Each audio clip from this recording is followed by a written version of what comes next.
Hola, mi nombre es Carlos Rossi y soy profesor del Departamento de Filosofía de la Facultad de Artes Liberales de la Universidad Adolfo Ibáñez. En la cápsula que quisiera presentarles el día de hoy, me gustaría hablarles de la siguiente pregunta. ¿Qué es lo real?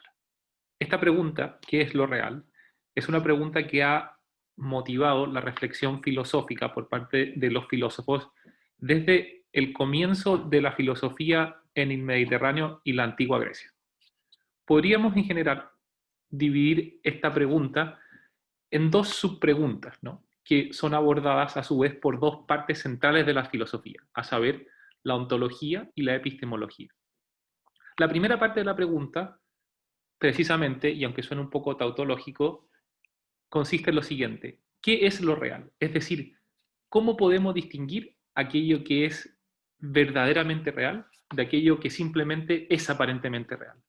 La ontología, que es aquella parte de la filosofía que precisamente se preocupa en determinar qué es lo real o aquello que verdaderamente existe, se ocuparía de esta pregunta. Y la segunda parte o aspecto de esta pregunta es abordada por la epistemología. La parte epistemológica de la pregunta ¿qué es lo real?, más bien tiene que ver con cómo somos nosotros capaces de distinguir aquello que es aparentemente real de aquello que verdaderamente es real.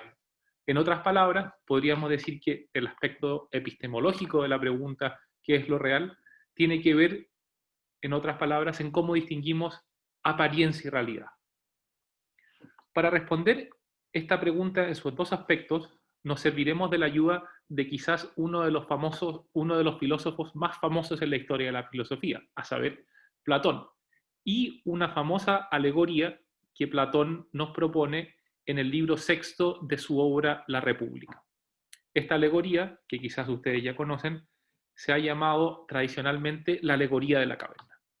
De este modo, en la cápsula que ustedes verán el día de hoy, estructuraremos nuestra presentación, o la pregunta que yo les introduciré, a partir de tres partes. En primer lugar, comenzaremos con ciertos aspectos del contexto histórico y filosófico que es importante que tengamos en cuenta antes de presentar y analizar la alegoría de la caverna. Luego, posteriormente, presentaremos la alegoría misma y trataremos de entender en qué consiste aquello que Platón nos está proponiendo al introducir esta alegoría, y finalmente analizaremos las consecuencias que la alegoría de la caverna debería tener para ciertas preguntas filosóficas que surgen del tema de esta cápsula, a saber, la pregunta ¿qué es lo real? Continuemos entonces con la segunda parte de nuestra cápsula, en la cual presentaremos cierto contexto y trasfondo de la alegoría de la caverna de Platón. Veremos ahora una presentación que nos ayudará a seguir la estructura de esta cápsula. Platón, como todos ustedes saben, fue un filósofo que nació en el siglo V a.C. y vivió hasta comienzos del siglo IV en Atenas, Grecia. Fue posiblemente el discípulo más destacado que tuvo Sócrates, el cual no dejó, curiosamente, ninguna obra escrita, pero sí figura como el protagonista de todas las obras que Platón nos dejó, las cuales son principalmente diálogos. Habíamos dicho en la introducción que la alegoría de la caverna se encuentra en el libro séptimo de la República. La República es un diálogo que Platón escribió en su etapa, por decirlo así, de adultez. Lo que encontramos en la República de Platón es un filósofo maduro que ya se ha alejado de las ideas de su maestro Sócrates y ha ido capaz en sus diálogos de ir proponiendo ideas que parecieran ser distintivamente de él. El ideal político que Platón nos propone en la República, su, por decirlo así, sociedad ideal, ¿no?, es un ideal que solo puede ser realizado si los filósofos son quienes gobiernan. Pero Platón, tal como nosotros, se daba cuenta que esta idea sería recibida con desconcierto y un poco de risa si no hubiese una explicación. Platón cree que un filósofo es aquel que ha alcanzado el conocimiento, entendiendo por conocimiento aquel estado del alma que tiene por objeto aquello que siempre es. Eso Platón llama las formas. Luego explicaremos manera y qué es lo que son las formas para Platón. Pero por ahora podemos entender a partir de esta definición, un importante contraste que hace Platón. Ese contraste importante se da entre lo que podríamos llamar opinión y lo que hemos llamado conocimiento. La opinión para Platón es aquel estado del alma que tiene por objeto aquellas cosas que son y no son, es decir, aquellas cosas que están en constante cambio, como por ejemplo un árbol, una silla, un gato. Las formas, en cambio, para Platón, como lo bueno, lo justo, lo bello, es algo o son cosas que siempre son de la misma manera y que no cambian. Y que además nos ayudan a entender por qué los objetos que percibimos en el mundo sensible, personas por ejemplo, son buenas, justas, bellas o buenas. La alegoría de la caverna constituye entonces un intento por Platón para explicar por qué los filósofos tienen que ser quienes gobiernen, ¿no? Y por qué el conocimiento caracteriza a aquella persona que llamamos filósofo. Continuemos entonces nuestra cápsula con la presentación de la alegoría de la caverna misma. Como podemos apreciar en este grabado de comienzos del siglo XVII, se aprecia a la derecha del grabado quienes están encadenados al fondo de la caverna, de la cual Platón habla. Aquellos que están encadenados no pueden conocer o ver la realidad directamente, sino que lo único que son capaces de percibir, diría Platón, son las sombras que proyecta el fuego por medio de las estatuas que otras personas tras un muro les muestran. Lo interesante aquí es que Platón cree que en su ignorancia, aquellos que están prisioneros y encadenados al fondo de la caverna se ocupan constantemente en predecir qué sombras verán o identificar a qué corresponde cada sombra que aparece. Pero lo importante es que aquellas sombras para Platón serían meras copias de las estatuas, como por ejemplo lo son esa sombra de una paloma, de la estatua de paloma que se está proyectando. Y las estatuas, a su vez, serían copias de la realidad. Los prisioneros de la caverna entonces estarían para Platón muy lejos de la realidad, porque simplemente verían la sombra de una copia del original. Ahora, lo interesante es que Platón concibe un posible futuro, bien, para aquellos que están encadenados al fondo de la caverna y se pregunta, bueno, ¿qué ocurriría si alguno de ellos lograse escapar, salir de la caverna hacia la luz? Platón cree que ciertamente ese sería un proceso difícil de procesar. Después de todo, significaría pasar de observar solo sombras, que son proyecciones de las estatuas, ¿no?, por el fuego que existe al fondo de la caverna, a observar o contemplar la realidad misma. Sin embargo, Platón cree que luego de ese proceso de desconcierto inicial, aquella persona que sale de la caverna podrá acostumbrar su visión a la exposición directa con la luz. Ese prisionero liberado, Platón cree que es el filósofo, que por medio del conocimiento ha podido tener un acceso directo a la realidad. Ese acceso directo a la realidad no es otra cosa, como ya decíamos en la definición que comentábamos que Platón da de conocimiento, un acceso a las formas. Ahora, lo importante aquí es que el estatus del filósofo, una vez que ha salido, o de aquella persona que ha salido de la caverna, explicaría dos cosas, ¿no? En primer lugar, explicaría por qué esa persona, una vez que ha salido, no se interesaría nunca más en su vida por los juegos de sombras de aquellos que están encadenados al fondo de la caverna. Y en segundo lugar, explicaría por qué los filósofos en sociedades corruptas son percibidos como personas totalmente inútiles y que se ocupan de cosas irrelevantes. Hemos llegado a la tercera parte de nuestra cápsula en la cual discutiremos ciertas consecuencias y problemas de la alegoría de la caverna de Platón. Estos problemas básicamente toman dos vertientes. En primer lugar, podríamos identificar el problema político.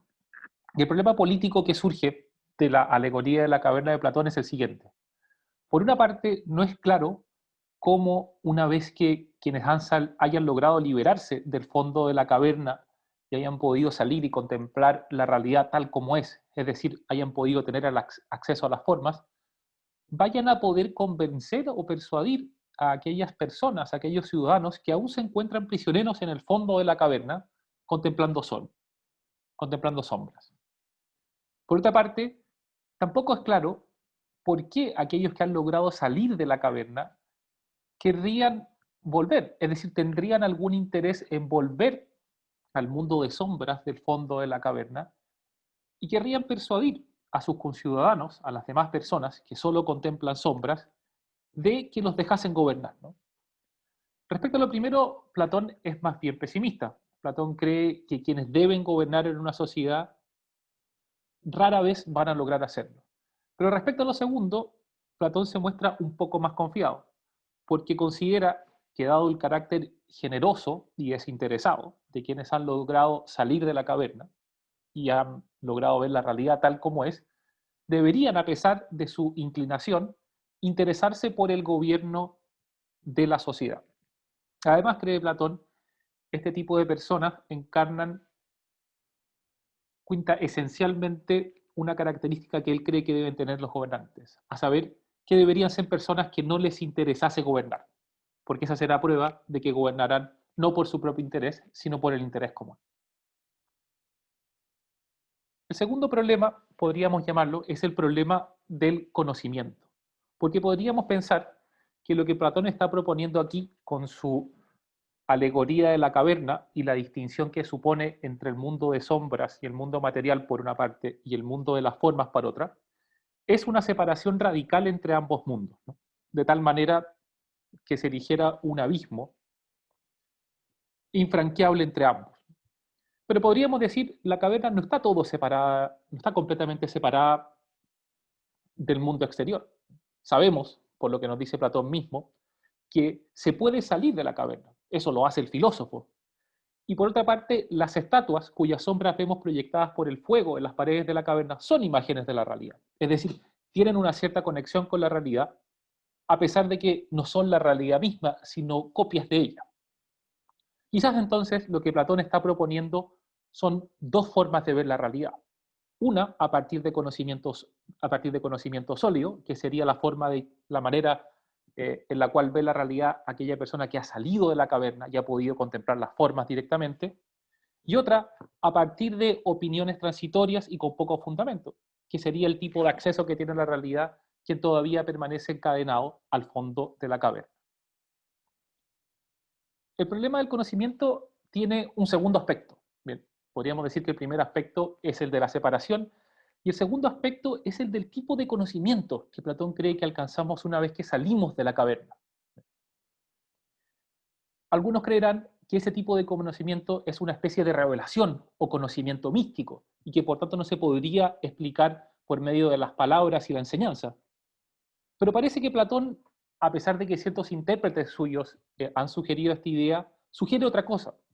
Pareciera más bien que el proceso a partir del cual partimos desde las sombras que vemos en las paredes de la caverna hacia la contemplación misma de la realidad, se alcanza por un proceso de educación. Difícil, pero sin embargo alcanzable, no por una revelación mística. De este modo, el conocimiento para Platón sería más bien un proceso activo y complejo, que supone formular hipótesis sobre la realidad y descubrir los principios que le dan sustento a aquellas hipótesis. Esto significaría que el conocimiento para Platón puede ciertamente ser transmitido y nosotros podemos aprender conociendo la realidad. Hemos llegado al final de esta cápsula y me gustaría concluir retomando la pregunta central de esta presentación que planteamos en la introducción. ¿Qué es lo real y cómo podemos distinguirlo de aquello que es aparente o solo en cierto sentido real? De acuerdo con Platón, la segunda pregunta, ¿cómo podemos conocer lo real y cómo podemos distinguirlo de aquello que solo es aparentemente real?, se responde en buena medida a partir de la idea de conocimiento que él propone y la distinción que él hace entre su noción de conocimiento y lo que sería solo media opinión, o, para tomar la imagen tan gráfica de la alegoría de la caverna, lo que es simplemente percepción de sombras. El conocimiento nos revela o nos muestra aquello que siempre es y que no cambia constantemente, mientras que la opinión tiene por objeto aquello que es y no es decir, que está cambiando constantemente. Conocemos aquello que es verdaderamente real, entonces, para Platón, por medio del conocimiento. En segundo lugar, está la pregunta ontológica, ¿qué es lo real? Y la respuesta para Platón tiene que ver aquí con aquello que llamábamos el mundo de las formas. Platón cree que conocemos aquello que es verdaderamente real